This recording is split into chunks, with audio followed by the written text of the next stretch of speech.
Sebelum teman-teman masuk ke korelasi ya. Jadi kan ada korelasi pakai sondir, ada korelasi pakai SPT, nanti ada lab juga ya, pengaruh lab ya. Nah, di sini gue minta teman-teman udah disiapin dulu data-datanya, ini udah dikeluarin semua kan. Kalau misalnya udah kalian keluarin semua, pastinya kalian udah bikin kayak gini ya. Kayak udah ada SPT-nya per kedalaman berapa dan lain sebagainya. Nah, pertama pastiin dulu kalian masukinnya itu datanya udah per kedalaman kayak gini. Misal di tempat teman-teman masih ada yang di kedalaman 0 sampai 1-nya itu 0, 0, 0, sampai contohnya di kedalaman 3-nya itu di data SPT itu ada 4, kalian masukinnya 4-nya cuma di sini, ke bawah gitu ya. Nah, itu salah. Jadi 4 ini dia menerus gitu ya, dari atas sampai bawah gitu. Jadi kalian masukin nilai NSPT-nya itu dari range gitu ya, range ataupun jarak dari mana nilai itu keluar. Terus data lab yang kalian udah ini dapetin itu juga di core ini juga dikeluarin juga. Kalian nyari nilai data gamasat ya, gamasat. Nah, rumus gamasat ini kan banyak ya, rumus gamasat. Kalian sebenarnya baiknya kan cuma dapetin nilai gamma doang kan. Yang kalian dapat itu kalau nggak salah di lab itu cuma nilai gamma doang. Kalian belum dapat nilai gamasat. Nanti kalian carilah gamasatnya di mana. Jadi gamma yang kalian dapetin itu pastinya yang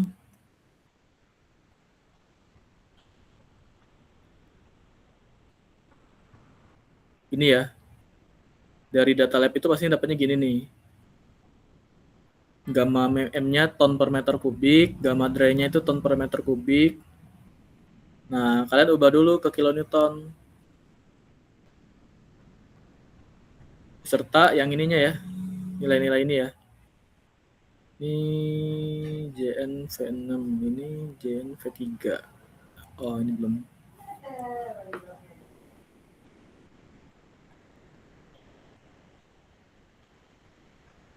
Ya, ini belum diupdate aja nih mah. Nggak update aja nih.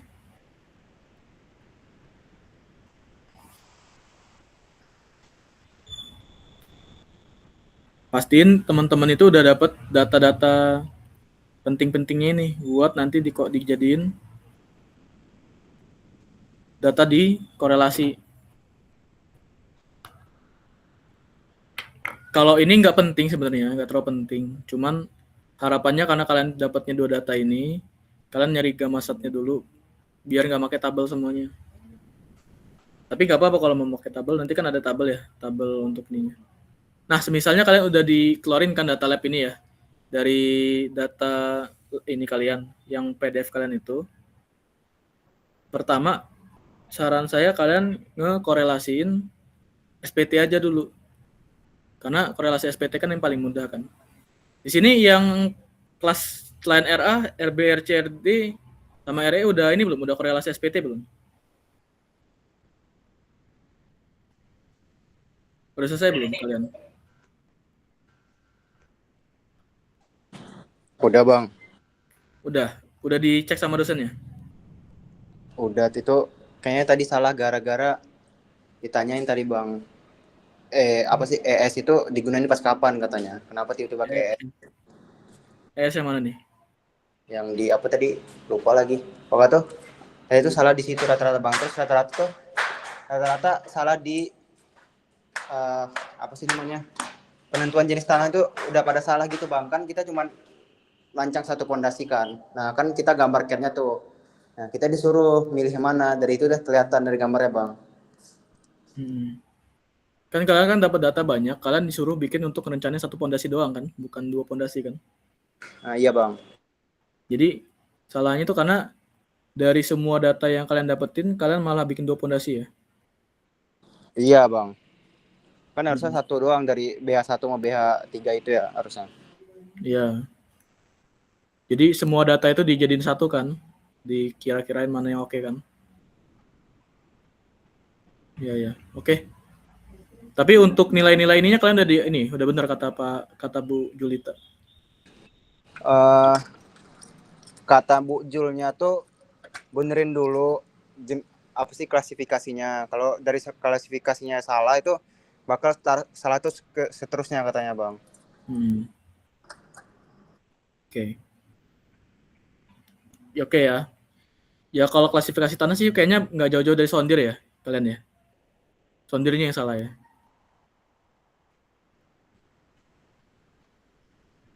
Kalau SPT ini kayaknya untuk salahnya itu kayaknya kurang ini ya, kurang mungkin ya. Bukan nggak pasti, nggak mungkin, bukannya impossible tapi kurang mungkin sih. Karena kan kalian udah dapat ininya ya, dapat dari data SPT-nya ya. Oke. Ya udah. Baik lagi ke untuk korelasi memang ya. Untuk dari awal tuh kalau misalnya clay-nya itu salah, firm clay atau enggak hard sandy silt-nya ini salah gitu ya, penentuannya itu apa tanahnya, itu bakalan salah terus. Biasanya kesalahannya itu karena kalian naruhnya nggak menerus gitu ya biasanya ya. Jadi kayak 0 sampai ini tuh dia tuh nggak menerus gitu. Nah itu bakalan salah pasti ya. Jadi kayak sebenarnya firm clay di sini gitu ya. Firm clay gitu kan. Di bawahnya tuh dia hard clay contohnya gitu. Tapi kalian masukinnya itu firm clay semua gitu. Nah itu sudah salah pasti. Atau enggak kalian cuma masukinnya di sininya enggak, ini di sini organic material, nyata ininya firm clay. Tapi di data SPT-nya beda, pasti salah juga. Sama nggak jauh-jauh juga salahnya dari SPT si N60 ya. Balik lagi korelasi, kalian itu untuk korelasi itu kan ada N60. Ini ya. N60 itu cuman untuk tanah kohesif dia pertimbangannya. Jadi kalian dapat tanah SPT, kalian korelasiin, dibagi sama 60, dapatnya N60. Itu biasanya kesalahannya ada di koreksi R-nya ya. Di Excel itu korelasi CR-nya ini. Jadi ada yang dia nilai korelasi ini itu udah satu semua. Padahal kalau misalnya kalian buka modul ya, ataupun kalian lihat di standar tabelnya, ya nilai koreksi rod length itu atau CR itu yang kalian pakai itu ada kedalaman 0 sampai 4 itu 0,75, 4 sampai 6 0,85, 6 sampai 10 0,95, lebih dari 10 itu baru 1.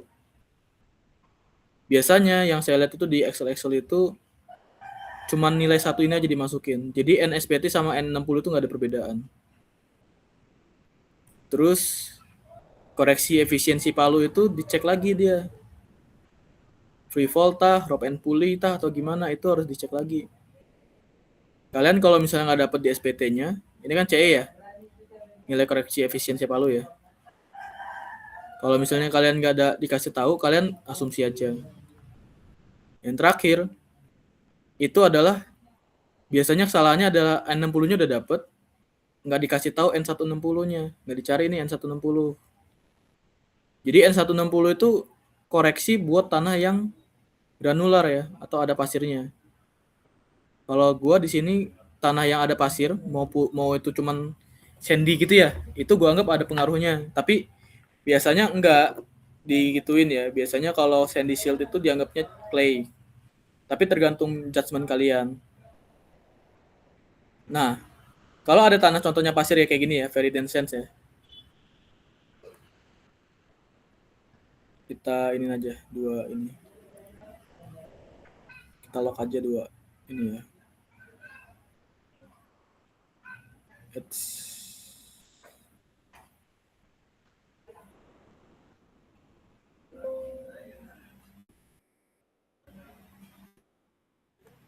Nah, kalau misalnya kalian tuh punya tanah yang sand kayak gini, lalu kalian itu perlu nyari nilai CN.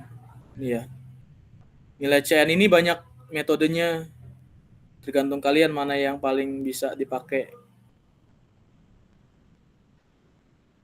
CN itu dari modul itu koreksi untuk dapetin nilai 60 buat tanah yang cohesionless atau tanah sand ya, tanah granular.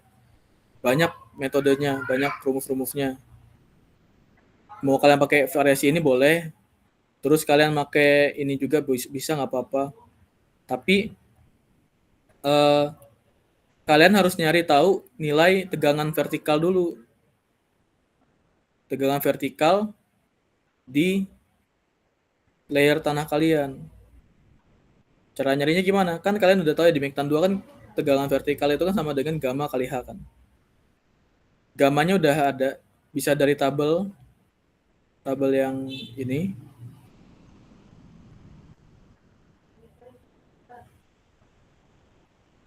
Nah, tabelnya. Nah, ini ya. Tabelnya bisa dari sini. Jadi kalian pilih-pilih aja gitu dari namanya ya. Kalau dia soft clay, dia kalau misalnya kalian gamma sat 17. Kalau dia firm clay dia 18, stiff clay 19. Tapi kalau sand kan banyak nih. Cek namanya, kalau dia ada siltnya berarti segini. Kalau dia dense itu biasanya masuknya ke sini nih. Atau sini. Itu cuman ini doang sih, cuman judgement kalian. Nanti kalian cari tuh tegangan vertikal sama tegangan vertikal efektif. Vertikal efektif kan di bawah muka air tanah. Misalnya muka air tanah saya 5 nih, sini kan. Di bawah 5 ini dikurangin dia kan. Dikurangin sama 10 atau gamma W. Dapat nih tegangan vertikal per tekanan atmosfer. Nanti ini dipakai sama kalian buat nyari nilai CN. Jadi rumusnya kan untuk CN ini kalau pakai saya tuh pakai Liao ini 1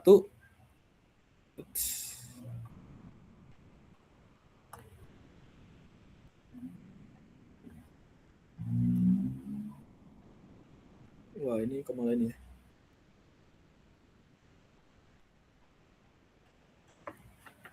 Nah ini ya. Nah ini. Ini 1 dibagi tegangan vertikal efektif dibagi PA tadi itu dipangkatin 0,5. Nanti kalian dapat tuh nilainya berapa. Atau mau pakai metode yang ini juga bisa, tergantung ya. Kalau saya sebenarnya saya nyari semuanya sih. Biar bisa ada judgement dari saya. Kan masih belajar kan. Saya cari semuanya. Terus saya ambil nilai yang paling tengah-tengah gitu ya.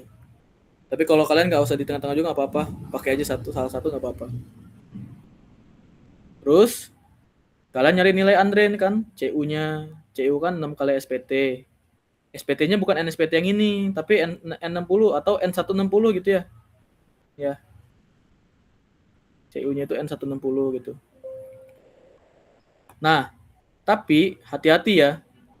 Jangan sampai salah.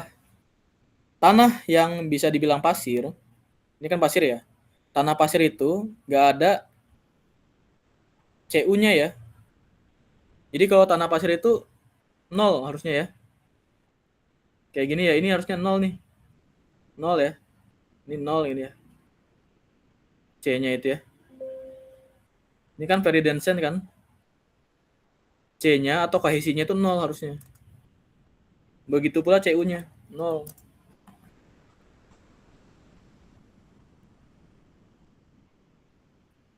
Kenapa bisa kayak gitu? Karena kan kalau tanah pasir kan nggak ada kohesi ya. Cohesionless gitu. Jadi nanti kalau misalnya kalian ngerekap datanya, kalian ini dulu, bedain dulu antara pasir sama clay. Intinya nanti di Andren, kalian dapat nilai CU, C, P. P-nya kalau misalnya Andren itu 0 pasti. Terus Poisson ratio-nya ini kalian dari tabel ya. Poisson ratio-nya dari tabel.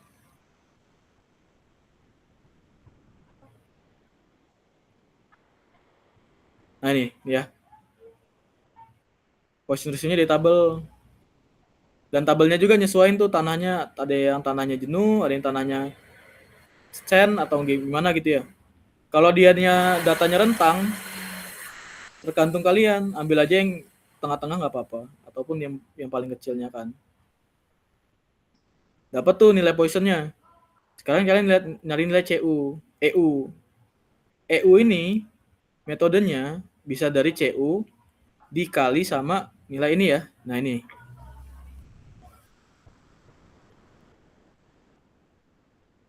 Kalau mau nyari nilai EU ya.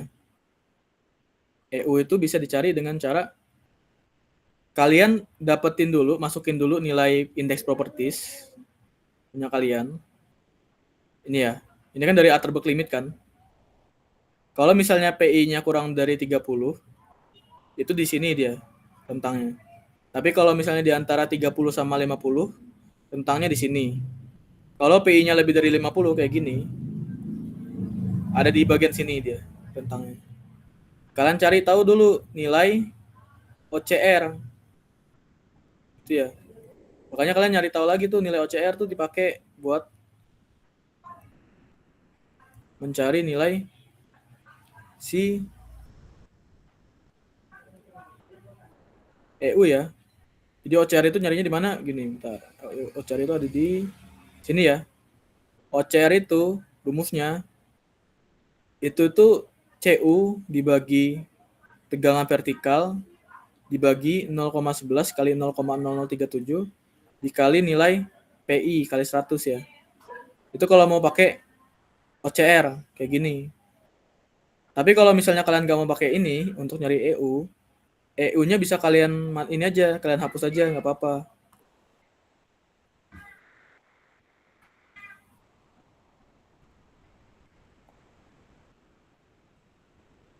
Wah, buka ulang aja.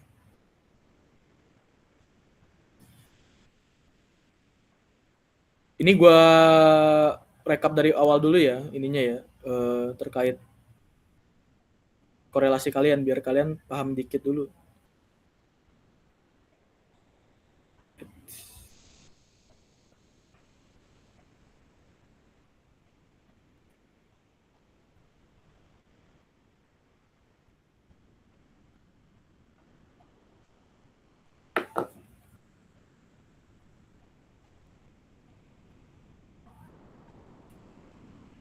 Ya.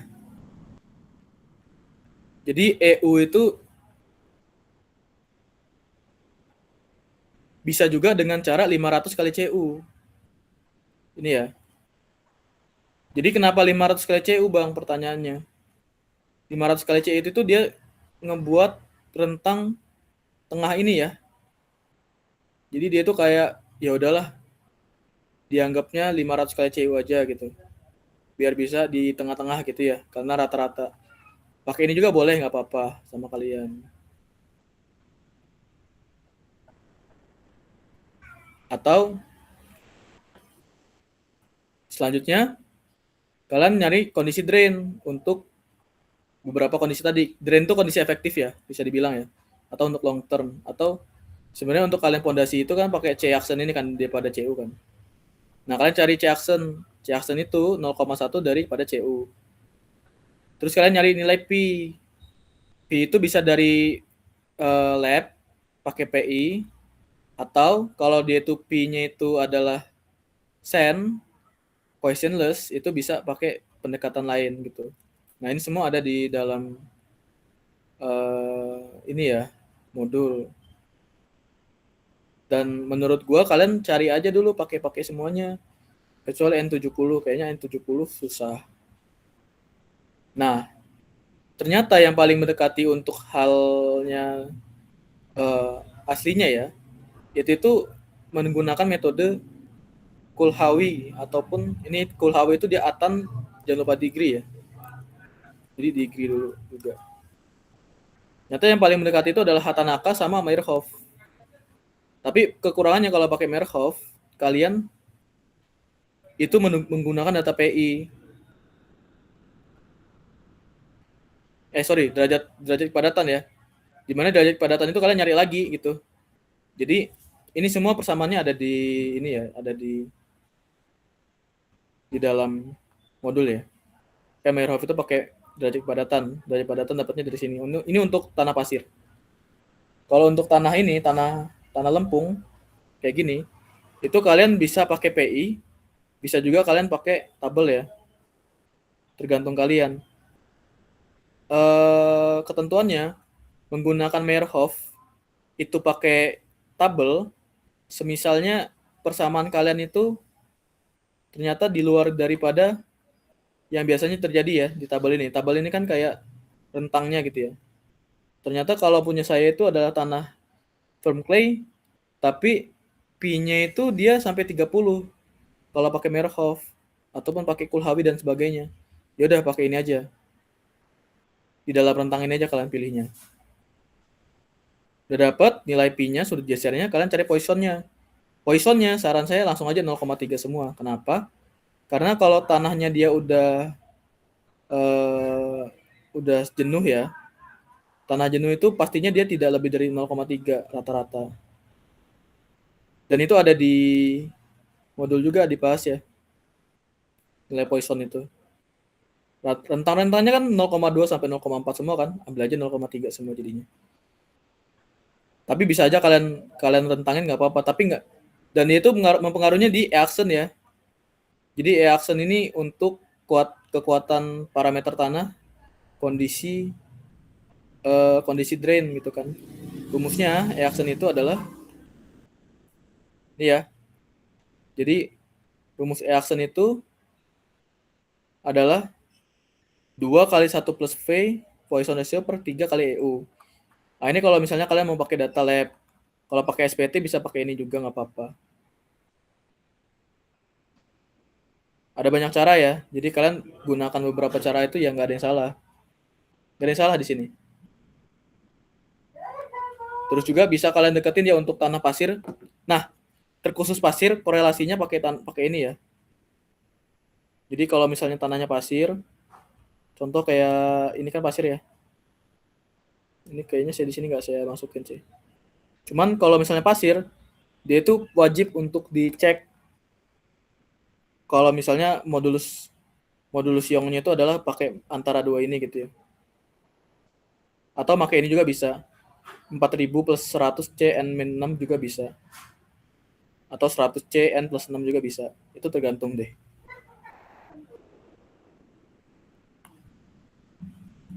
Udah. Setelah itu, nah ini masuk ke pembahasannya Bu Jul. Nanti habis ini ya. Ini kan baru SPT. Nah, gue bakalan ngajarin sama teman-teman sondir. Gue rasa sondir itu yang paling mudah untuk salah. Karena kalian harus ngelakuin yang namanya konversi gitu ya. Konversi satuan. Jadi di sondir, gue bakalan ngasih contohnya pakai contoh proyek gue. Sondir, kalian kan udah dapet data ya. Data QC, QT, QF, TF, FS gitu ya. Dapat RF juga kan. QC kalian itu sebaiknya ganti dulu ke MPa. Ini kan masih kilogram per sentimeter kuadrat. Ganti dulu ke MPa, dibagi sama 10,197. Kenapa ganti ke MPa? Supaya kalian bisa nanti menghitung yang lain. Nah, gue nggak akan ngajarin masalah SBT ya. Ini kan SBT ya. Gue nggak akan ngajarin sama kalian. Tapi nanti ini bakalan berpengaruh kalau misalnya tanahnya sen gitu ya. Karena kalau misalnya dia itu tanahnya adalah sen, nanti ada perbedaan di aksennya ya. Oke. Udah dapat nilai QC-nya, kalian cari konsistensinya. Konsistensinya itu pakai, kalau gue ya ini konsistensi itu kalian dari ini ya tabel QC ya, kan ada ya tabel QC kan di ininya, di modulnya ya. Di awal banget.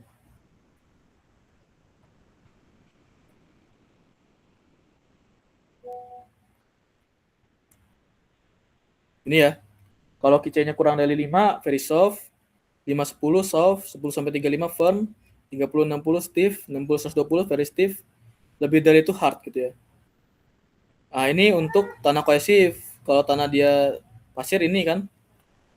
Nah, udah dapat itu, SBT-nya udah ada, kalian cari namanya gamma correlation. Nah, gamma correlation ini gimana, Bang? Di dalam modul itu ada tuh. Gamma korelasi itu tuh ini ya. Rumusnya ya, gamma korelasi itu ya. 0,27 log friction ratio tambah 0,36 log QT per PA. QT-nya dalam KPA plus 1,236 kali gamma W kan 10. Nah ini ya.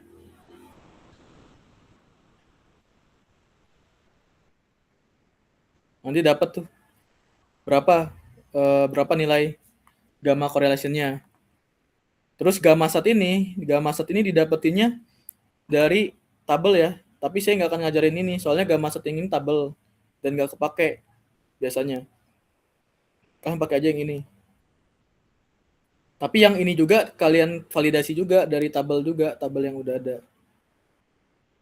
Nah, habis itu kalian nyari tegangan lagi, tegangan vertikal sama tegangan vertikal efektif.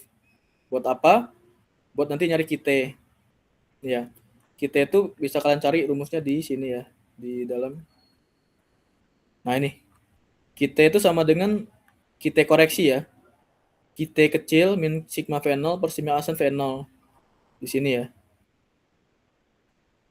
Jadi QT gede itu sama QT kecil min sigma V per sigma V asen 0, di mana sigma V-nya ini kan KPA ya. Awalnya kan KPA kan dari sini kan. Kalian ubah dulu ke dalam kilogram per sentimeter kuadrat dengan cara dibagi 10. Gamma T itu gamma yang udah koreksi ya. Jadi gamma total. Tapi biasanya saya nggak pakai gamma T ini. Terus kalian nyari nilai FR yang udah koreksi. FR koreksi itu nilainya Fs dibagi sama tegangan vertikal efektif ini dikurangin sama ini ya. Kita kurangin sama tegangan vertikal efektif. Ini dapat FR-nya berapa? Seharusnya ini bagi 10 sini. Itu ya.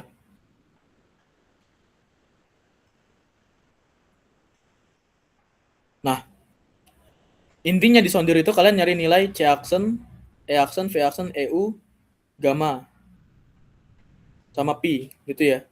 Buat pi itu dapat dari rumus 29,5 ini. BQ ini pakai faktor pengali. Ambil aja 0,5 ataupun 0,1 tergantung. Ini untuk tanah kohesif. Kalau tanahnya dia sand, nah kalian pakai ini ya. Ini tan sebenarnya, ada tannya sini. Jadi kalian ubah dulu dari ini ke tan ke degree gitu ya. Tan inverse ke degree gitu. Jadi biar dapat berapa nilainya. Cara kalian nentuin kalian benar atau enggak, itu dia mendekati enggak nilainya sama nilai tabel. Dimana tabelnya itu ada nih sini nih. Iya, typical value of C aksen dan P gitu ya. Jadi kalau misalnya dia send itu mendekati berapa? Nanti kalian pilih mana yang paling mendekati, itulah yang kalian pakai. C aksen untuk send itu pasti 0 biasanya ya. Tapi bisa aja kayak gini kan. Ternyata kan ada dikit-dikit gitu ya. Udah dapat nih sondirnya, udah dapat kan segini kan apa aja. EU-nya sama E aksen ini kan sama aja ya pakai rumus tadi itu. Kalian di rekap dulu datanya. Data sondirnya direkap, gamanya berapa. Baru tuh kalian rekap juga yang data korelasi tadi. Dijadiin satu yang namanya rekap parameter. Rekap parameter itu cuman ngeluarin data yang kalian pakai. Kayak contohnya punya saya ini, rekap parameter yang saya pakai ini ya. Rekap parameternya ya. Jadi rekap parameter itu ngambil dari semua yang udah kalian dapetin per kedalaman ini, kalian rekap jadi satu parameter yang bakalan kalian pakai di sini. Ini yang bakalan kita pakai nantinya, rekap parameter. Nah, sejauh ini korelasi cuma gini doang. Jadi caranya ngerekap parameter itu gimana, Bang? Caranya ngerekap parameter itu adalah pertama kalian samain dulu jenis tanahnya. Jadi kan kalian dapat nih, misalnya korelasinya kayak gini kan. Sondir dari ujung sama ujung kan beda tuh sama borehole kan. Tapi kalian harus bisa nyamain. Nyamainnya di mananya? Ini kalau misalnya dia ada firm clay, sininya juga ada firm clay gitu, disamain aja. Jadi satu layer itu adalah firm clay gitu. Jadi diambil gitu. Kalau misalnya tanah yang di atasnya cuma gini doang, firm silty clay kayak gini, tapi rata-rata dominannya adalah firm clay, ambil aja jadi firm clay. Sama seperti ini ya. Kalau dia dominannya adalah firm clay gitu ya, sebarannya ambil aja firm siltic ini, firm clay. Setelah itu kalian dapatlah rekapan ini. Ini nggak dipakai yang kaya nilai kan nggak dipakai. For ini reka parameter ini digunain untuk apa? Cuman digunain untuk kalian fondasi. Oke. Ini belum masuk, ini baru mau masuk fondasi dangkal. Kira-kira korelasi ada yang mau tanyain nggak, guys?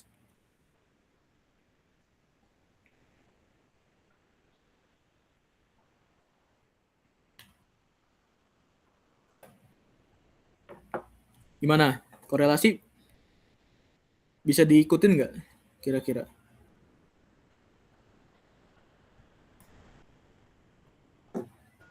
Bang izin bertanya. Boleh. Gimana lihat?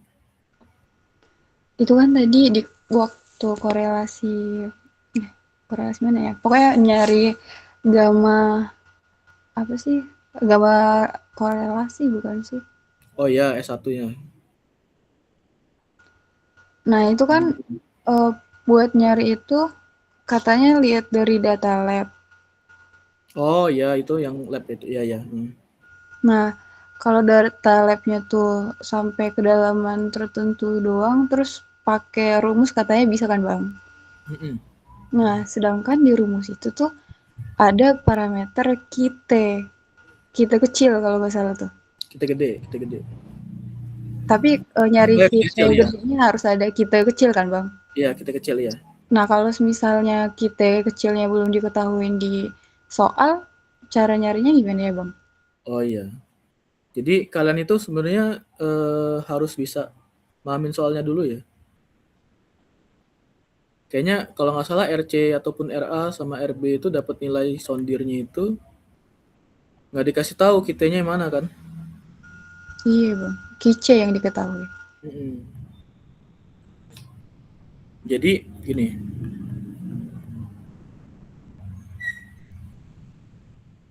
ini datanya, data RC ya.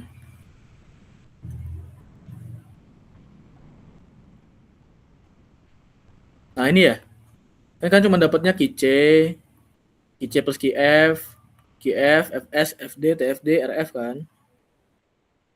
Sebenarnya total ini kita, ini kita.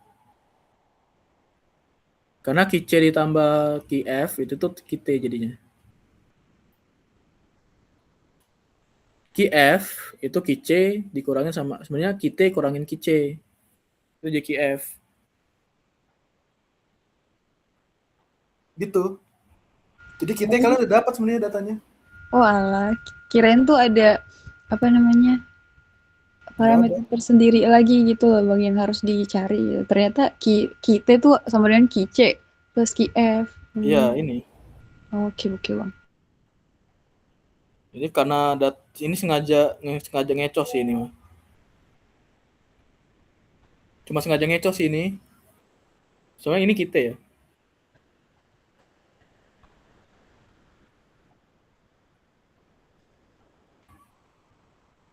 Ada lagi yang mau tanyain? Boleh. Sama mau nanya nih, Bang, kan tadi udah dikorelasiin tuh SPT sama CPT. Terus habis itu Abang tadi bilang apa sih namanya? Yang korelasi per jenis tanah gitu loh. Jadi Oh, rekap. Ya. ya rekap yang ada per 0 sampai 6 kedalaman 6 Iya. gitu kan, Bang. Nah, kan sebelumnya kan di korelasi SPT CPT tuh kita klasifikasiin tanahnya tuh per kedalaman 1 meter. Iya, betul. Nah, terus ini di rekap parameter ini ada yang kedalaman dari 0 sampai 6 karena jenis tanahnya itu sama. Gitu-gitu kan. Nah, terus buat gamma sat, terus parameter yang lain E, C, U, C aksen tuh diambil dari rata-rata dari si korelasi per kedalaman 1 meter tadi, Bang. Apa gimana, Bang? Iya, jadi ada beberapa cara ya buat kalian dapetin datanya ya. Kan misalnya disamain nih datanya ini from class sampai 6 contoh ya. Kan udah dapat tuh data-datanya kan. Misalnya sampai 6 ini udah dapat lah datanya. Tapi kan rata-ratanya kan beda-beda ya.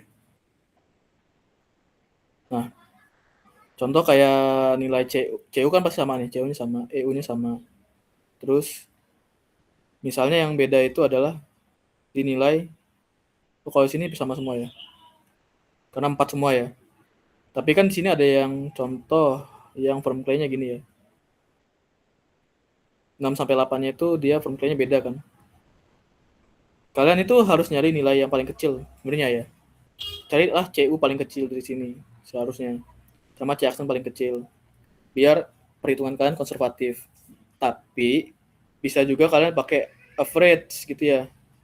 Nah, kejadiannya tanahnya itu bisa sampai beda-beda itu biasanya tuh di tanah yang hard clay gini ya. Ini kan hard clay nih. Ini biasanya tanahnya bakalan beda-beda nih CU-nya. Seperti ini. EU-nya kan banyak nih ya. Variasi kan. Bisa kalian average boleh, nggak apa-apa. Bisa juga kalian ambil nilai paling kecil nggak apa-apa. Terus nilai P-nya ini kan ada yang gede, ada yang kecil kan. Nah, kalian ambil yang kecilnya nggak apa-apa. Kalian average juga ya sok gitu. Asalkan dia itu bisa sesuai sama tabel ini. Maksudnya bukan sesuai ya, tapi masuk ke dalam range tabel ini. Contohnya itu adalah di ini ya. Ini ada nih range tabelnya nih. Kelihatan nggak? Jadi ada range tabelnya. Kalau misalnya nilainya very soft clay, medium clay itu berapa? Tapi kan ini kan MPA. Yang kalian cari itu di sini, EU-nya itu dapatnya di KPA. Jadi kalian ubah dulu ke MPA. Caranya gimana? Dibagi 1000. Makanya dapat nih nanti berapa-berapanya. Kalau gua cara ngerekapnya gitu. Jadi ada yang gue pilih gitu ya, ada yang gue pilih satu kayaknya kalau misalnya tanah ini dia lebih bagusnya buat tanah yang diambil parameternya yang paling kecil gitu ya, contoh. Terus kalau misalnya yang di sini kayaknya lebih bagusnya di average saja, itu nggak apa-apa, bisa juga. Asalkan bisa dipertanggungjawabin aja. Gitu sih.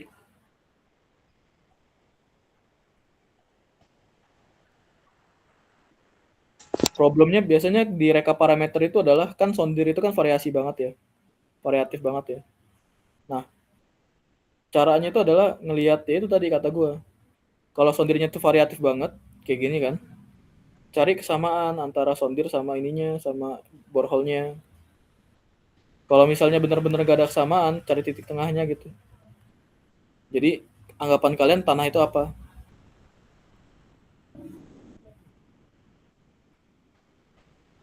Sorry, ambil kemungkinan kalau misalnya tanahnya itu adalah tanah yang paling jelek ya. Saran gue. Jadi selain kalian bisa ngesamain tanahnya itu apa, kalian juga bisa ngambil judgement kalian adalah cari layer mana tanahnya yang paling jelek. Contohnya ini kan layer tanahnya beda-beda semua ya. Layer tanah gua kan. Jadi gua bisa nyarinya mana yang bagus mana yang enggak itu dari ternyata secara korelasi yang paling jelek itu tanah ini loh. Ya udah, karena ada tanah ini kita buat konservatif di semuanya ada tanah ini. Tanah yang kita dapetin ini biar apa? Biar yang desain fondasi kita itu konservatif aman. Gitu sih caranya.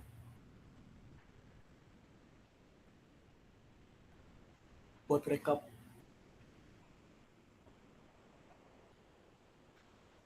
Ada lagi?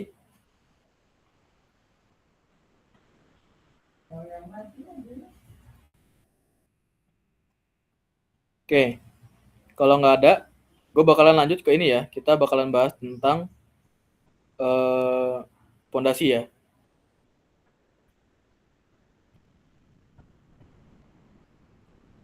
Nah, ini dia. So, teman-teman dikasih data ya. Datanya itu adalah data gempa, statik gempa ya. Saya kira teman-teman perlu cari dulu beberapa hal. Kalau kalian dapat nilainya itu adalah FASIC ya, apa metode FASIC, kalian cek dulu di dalam metode FASIC itu butuh apa aja sih. Kita ke modul fondasi ya. Jadi kan ada 4 pilihan ya. Kalian itu ada yang pakai metodenya Meyerhof, Terzaghi, Ada yang pakai Terzaghi Basic, ada juga yang pakai metode yang lain-lainnya gitu kan. Sebenarnya kalau kalian pakai metodenya Basic itu dia udah menggunakan pertimbangan adanya beban esentris. Jadi di sini kalian udah pertimbangin terkait gimana sih pengaruhnya dari si lebar pondasi kalian itu akibat eksentrisitas. Nah, otomatis kalian dari awal untuk nyari basic itu sebetulnya udah nyari nilai lebar efektif ya. Lebar efektif akibat eksentris. Makanya kalian cari dulu nih nilai eksentrisitas bagian B. Kalau kalian itu nilainya itu adalah pondasinya itu kotak ya. Jadi tinggal dibagi aja nih. Nanti ya di sini ya. Jadi ini ada eksentrisitas arah B. Eksentrisitas arah B itu adalah perbandingan antara momen X terhadap beban X gitu ya. Kalian dapat eksentris. Karena kan E itu sama dengan M per Q. Momen dibagi sama gaya. Terus kalian nyari omsitas EL. EL itu adalah momen Y dibagi sama, ini harusnya ini ya. Ya, momen Y dibagi sama arah gaya Fx gitu ya. Baru kalian bisa dapat tuh nilainya berapa. Habis itu ada yang eksentris arah B dibagi sama B. B-nya itu adalah lebar pondasi kalian. Eksentris arah L atau lebarnya bagi sama itu dapat nih berapa. Nanti kalian cari 1/6 sama 0,5. Ini untuk nyari nilai yang dipakai di eksentrisitas. Jadi ceknya itu sebenarnya di sini ya. Yang atas ini untuk metodenya, tapi yang di bawah ini yang untuk eksentrisitas itu di sini. Jadi kalau kalian dapat basic, kalian mau nggak mau kalian nyari ini dulu. Iya, kan ada 1/6 kan, 1/6. Qmax-nya berapa? Ada yang setengah juga. Iya. QU ya. Jadi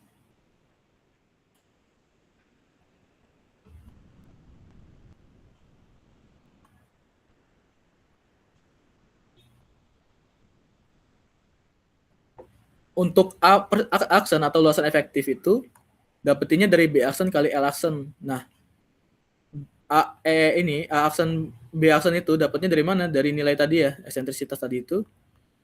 Jadi kalian bisa dapetin nilai B-nya, B aksennya. Kalau nggak salah B aksen itu rumusnya itu adalah ini ya. B aksen itu A aksen per L aksen. Tapi cara dapetinnya gimana, Bang? Untuk ininya. Untuk salah satunya aja. Ini mah udah jauh bahas eksentrisitas ya. B aksen itu min 2 kali eksentris gitu ya. Mau itu arah X, mau itu arah Y gitu ya. Tapi gue nggak akan terlalu masuk ke eksentris dulu. Masuk dulu ke daya dukung pondasi biasa ya. Daya dukung pondasi biasa, kalau misalnya kalian dapatnya Terzaghi ataupun Meyerhof, itu kalian buatlah rekap lagi yang khusus ya. Jadi rekapan khususnya itu adalah rekapan yang ada nilai P aksen, C aksen, E aksen ya. Ini E aksen. EU ya ini ya. Ataupun E aksen juga nggak apa-apa. Gamma dry, gamma sat. Gamma dry yang kalian pakai, karena kalian pakai Terzaghi ataupun Meyerhof, itu pakai gamma dari lab ya. Jangan pakai yang dari korelasi. Beta ini pondasi kalian. Kalau pondasi kalian itu lurus, nggak ada kemiringan, betanya sama dengan 0. MAT-nya kalian masukin. Nah, kedalamannya ini untuk kedalaman DF itu kalian tentuin ya. Kalian tentuin berapa sih mau dimasukinnya tanahnya, pondasinya. Maksimumnya 2 sih ya. Maksimum pondasi dangkal itu 2. Baca aja sebenarnya di sini ya, di pondasi ya. Sebetulnya itu DF-nya itu maksimum 2. Sebaiknya ya. Cek dulu bentar. Kita cek ada DF nggak sini. CNC, KNK, gamma, BN, gamma. Ya, kayaknya nggak dikasih tahu ya. Tapi secara standar DF-nya itu kedalaman pondasi itu 2 meter itu maksimum ya. Nah, terus kalian masukin juga tuh, kalian tentuin dulu lebarnya berapa, tergantung soal sih ini. Di soal kalau nggak salah dikasih tahu ya.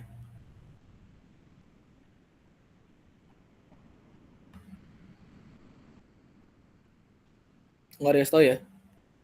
Ya udah. RC kan dia persegi ya, jadi enak ya. RC itu sama kayak RA ya, 2 kali 2 gitu kan. Tapi kalau misalnya RB sama RD itu harus beda, B sama L-nya ya. Jadi B-nya 1,5, L-nya harus 2 gitu contoh ya. L itu harus lebih gede ya daripada B ya, intinya ya. Faktor keamanannya tergantung kalian, tapi faktor keamanan itu ada standarnya 3 sih. Nah, kalian udah ngerekap nih data yang kalian pakai kan? Masukinlah data-data itu untuk nyari nilai key. Nilai-nilai key sama nilai gamma. Nah, cek dulu ya. Kan ada yang namanya case-case method kan, case-case daripada fondasi kan. MAT-nya tuh di mana? Pengaruh MAT terhadap case fondasi. Ada yang case 1. Kasus 1 itu dia di mana fondasinya itu tertanam itu di bawah muka air tanah, gitu ya. Itu case 1. Case 2 di mana muka air tanah itu berada di bawah fondasi, tapi kedalamannya jarak antara MAT ke fondasi itu kurang dari B, kurang dari lebar fondasi. Jadi masih ada pengaruh nih case 2 ini. Nah, yang ketiga itu case di mana muka air tanahnya itu jauh dari muka air tanah dari fondasi ya. Kalau misalnya kalian dapat kasus 1, kalian cari dulu. Caranya adalah rumusnya D1 dikali gamma. D1 dikali gamma ini ya, gamma atas. Gamma yang bagian sininya ditambah D2 gamma sat min gamma W. Gamma sat itu dapat di sini gamma satnya. D2-nya yang ini ya, D2 ya. Dapat tuh kalian key-nya. Gamma kalian nanti kan ada tuh yang di rumusnya itu ya, di Nah, ini ya.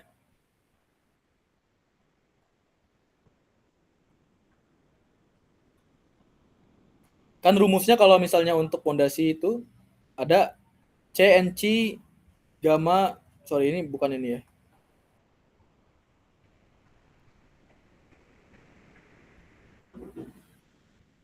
Oh, ini key ya. Ini harusnya key ini nih, bukan ini ya. CNC, KNK kan, KNK setengah gamma BN gamma kan.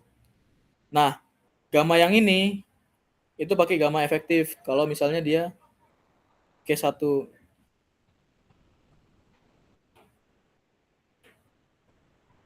Case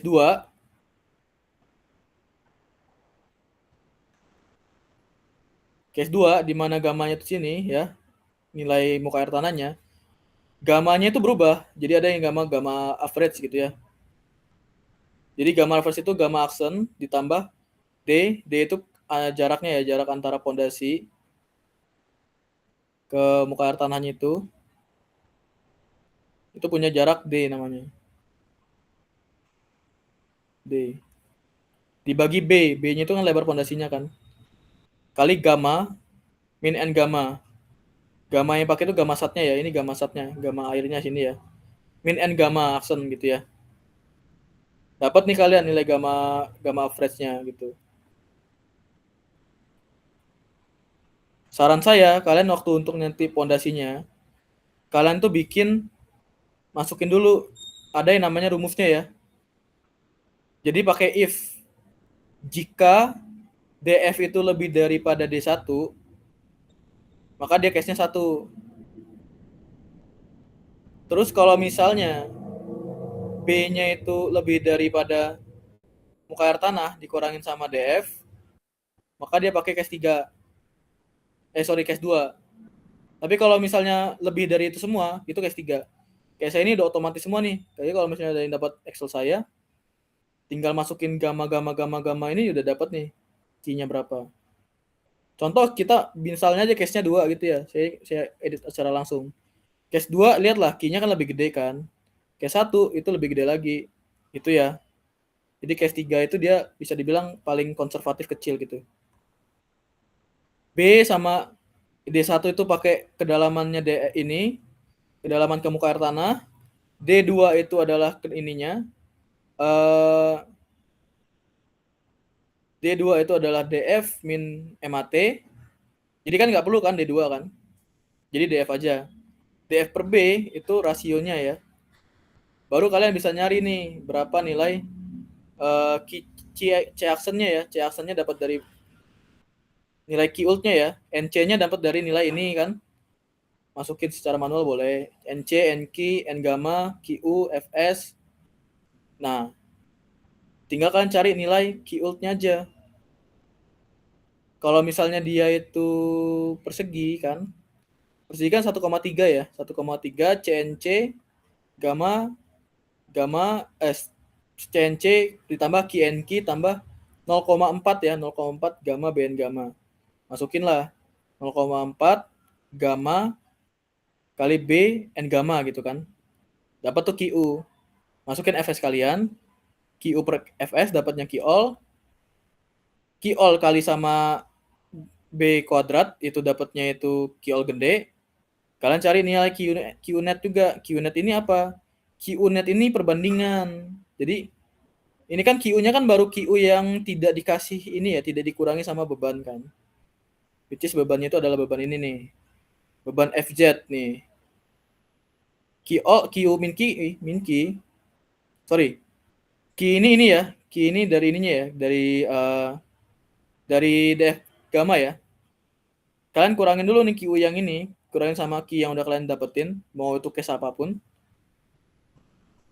Kalian cari lagi QU net, which is dia dikali sama B kuadrat ataupun lebar kalian ya. Ini kan bakali sama lebar nih. Lebar kan, lebar panjang kan. Dapat nih QOL net dibagi sama FS aja, QU netnya nih. Kalian tinggal bandingin sama nilai FZ ya, FZ ini ya.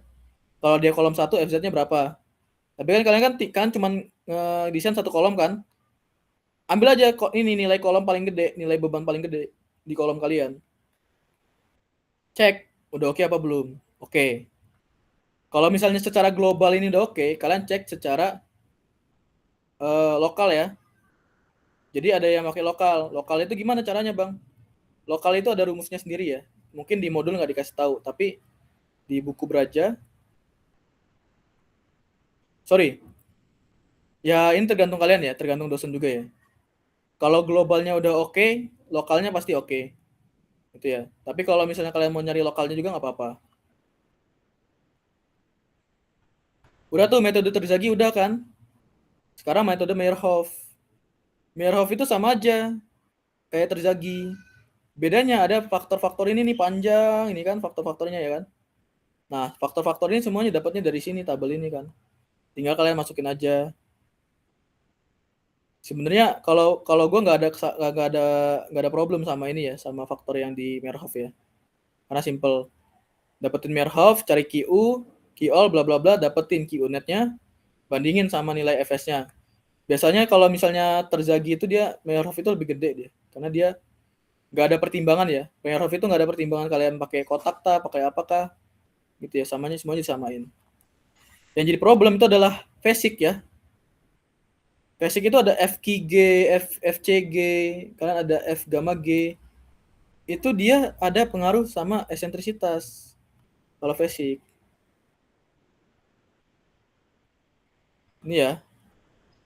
Jadi faktor kemiringan beban kalian itu ada faktor M, ada H, ada AC aksen, NC. NC kan kalian tahu kan? AC aksen itu dari mana, Bang? AC aksen. AC aksen itu luas dasar pondasi efektifnya ya. H itu beban geser ya. Terus V itu beban normal. Beban geser itu dari mana, Bang? Beban geser H itu. H ini kan. Didapetinnya dari Fx kalian. Ini ya. Fx kalian. Ataupun Fy kalian. Tergantung mana yang paling gede ya. Nah, AC aksen ini setelah kalian dapetin nilai efektif, kalian kasih sama koalisi efektifnya. Dapat AC aksen. Kalau misalnya dia itu undrain, AC aksen diganti sama SU. Problem yang menurut gue itu cuma ini doang sih. ya, AC aksen ini doang. Jadi AC yang AC ini sih ya pakai AC aksen semua. Nah, terus kalian nyari faktor kemiringan dasar tuh, ada juga kemiringan dasarnya kan. Alfanya dapat dari mana, Bang? Nah, alfanya inilah dapat dari kemiringan dari dasar pondasi kalian. Kalau nol gimana, Bang? Ya udah nolin aja nggak apa-apa. Gitu ya. Sama kayak kemiringan tanah juga ya, kemiringan dasar, kemiringan tanah nolin aja nggak apa-apa. Alhasil FCB dan kawan-kawannya ke bawahnya jadi satu semua nanti. Ini untuk rumus M ya, M yang dipakai di sini ya. Jadi 2 per B per L per 1 plus B per L. Kalau misalnya dia bebannya searah B ya, miringnya ya. Udah, menurut gue yang problem itu cuma di Hansen sama Vesic ini doang sih yang mempersulit ya. Jadi kalau misalnya kelas kalian dapat Hansen Vesic, kalian harus hati-hati. Karena apa? Sebetulnya metode Hansen sama Vesic ini udah mempertimbangkan eksentrisitas ya. Ini ya. Jadi kalau misalnya kalian pakai eksentrisitas di metode Hansen sama Vesic, itu kalian udah selesai tuh sebenarnya dari dukung pondasi eksentrisnya.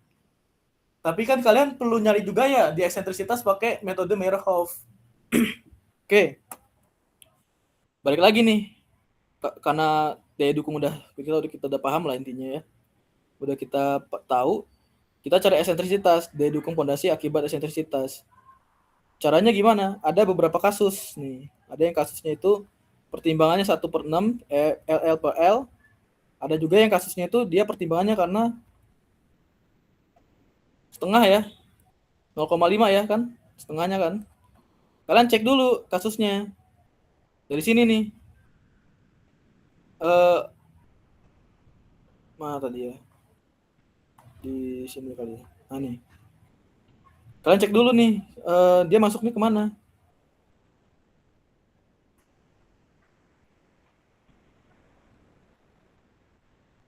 ELPL-nya ini dia sama nggak per 1/6 nih? Ini kan 1/6 kan? 1/6 B. Dia kurang nggak dari ini? Kurang dari 1/6 nggak? Itu.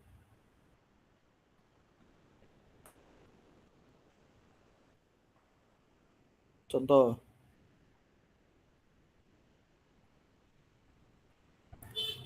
Ini kan dapat EL per L ya. 1/6 itu berapa? 1/6. 0,1667 ya. Nah, kalian bandingin nih. Ini kalau misalnya dia EL per R-nya itu kurang dari ini, berarti dia pakai case 1 ya. Yang tadi sini. Nah, ini nih. Sorry. Yang ini ya. Tapi kan kalau misalnya dia EL per L-nya lebih dari 1,6 ini, berarti kan kasus 1 kan? Dimana yang dipakai itu cuman kondisi efektif saja. Nah, ini kita cek modul aja lagi. Ya. Kalau misalnya kasus 1, dia itu kayak gini, L per L sama EB per B-nya itu lebih, A aksen kalian tuh setengah dari B1 kali L1 ya. A aksennya ini ya. Dimana B1 kalian atau B efektif kalian itu adalah B kalian, lebar kalian dikali 1,5 dikurangin 3 EB. EB itu adalah eksentrisitas arah B atau arah lebar bagi sama B gitu ya. Kayak saya ini kan saya udah nyari nih. Tinggal saya lakukan korelasinya aja gitu. Berapa sih nilai biasanya? Kalau dia dapat tuh nilai biasanya berapa, B1-nya berapa,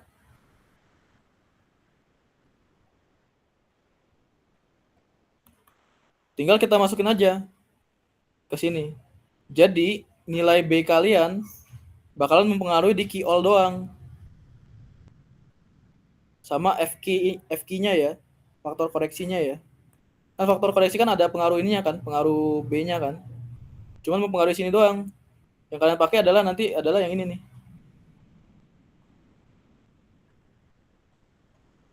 Nah, ini kalau punya saya, jujur, punya saya eksentrisitasnya ini masih salah. Kenapa masih salah? Karena saya untuk nilai B aksennya itu belum saya cari menggunakan eksentris ini. Harusnya kan ada ya caranya ya kan, ini kan ada beberapa caranya, B aksennya di mana, L aksennya berapa kan. Kalau saya masih salah tuh tadi tuh. Harusnya mengikuti ini ya.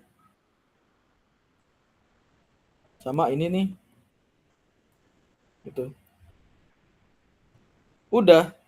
Biasanya kalau karena pertimbangan eksentrisitas, nilai Q-nya itu bakalan lebih kecil daripada Meyerhof. Jadi kalian harus bisa analisis itu. Selesai nih untuk eksentris. Jadi kebayang enggak kira-kira kalau daya dukung pondasi biasa itu ya udah kalian menggunakan parameter tanah, parameter kohesi sama parameter beban. Tapi kalau eksentrisitas sama juga. Bedanya itu kalian udah mengubah B-nya. Kemungkinan besar misalnya B saya 1,5, nanti B aksen saya itu adalah 1,2. Gitu ya. Hasil kalau 1,2, hasil saya kan jadi beda kan, 169 tuh. Malah jadinya bisa jadi tidak oke kan. Atau nanti B aksen saya ternyata 1,1. Yang bisa dibilang not oke gitu kan. Nah gitu. Jadi kalau misalnya not oke gimana bang? Jadi kalian harus ngubah pondasi kalian lebarnya yang dangkal itu jadi lebih gede. Misalnya tadinya kalau saya dapatnya itu 1, ya saya harus gimana caranya secara eksentrisitas lebar pondasi saya itu harus lebih gede daripada itu. Gitu ya. Udah, selesai. Dua hal ini bisa selesai dalam waktu 1 hari, percaya atau tidak. Asalkan paham sih. Udah, sampai situ ada yang mau tanya nggak? Enak lah ya. Pelan-pelan aja dulu. Yang penting ada yang ini nggak? Ada yang record nggak? Kalau nggak ada ya wes. Ini jangan diikutin ya. Kalau ada yang dapat Excel saya jangan diikutin ya. Ini salah ini. Saya dulu ngerjain pondasi dangkal buru-buru soalnya. Karena menurut saya nggak penting gitu.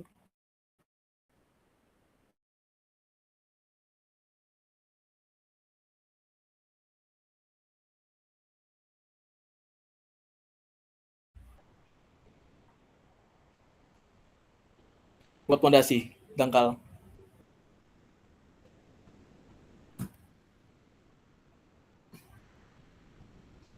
Saya udah dengar tuh banyak yang kayak, bang udah bang pusing bang, udah kedengeran tuh.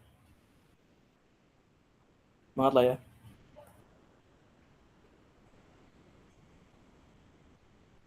Kalau ada yang bingung kayak, bang tadi kan banyak satuannya diubah bang ke kilonewton. Ini kenapa nggak diubah bang, ton meter yang momen ini bang? Nggak usah ya. Nggak harus diubah. Sama kayak misalnya ini ya. Ini kan saya ubah gitu kan key-nya kan. Sebenarnya nggak diubah juga nggak apa-apa sih.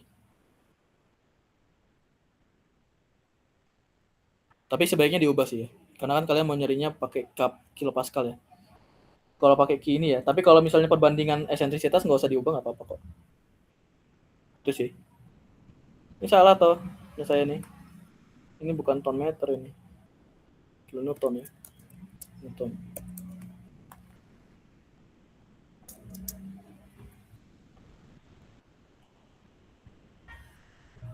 Ada yang mau tanya nggak?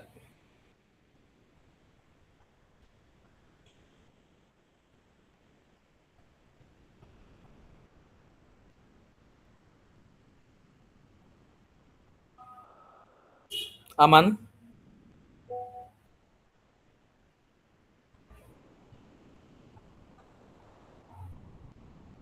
Gimana kira-kira Hafi, Lia, atau kawan-kawan? Aman nggak?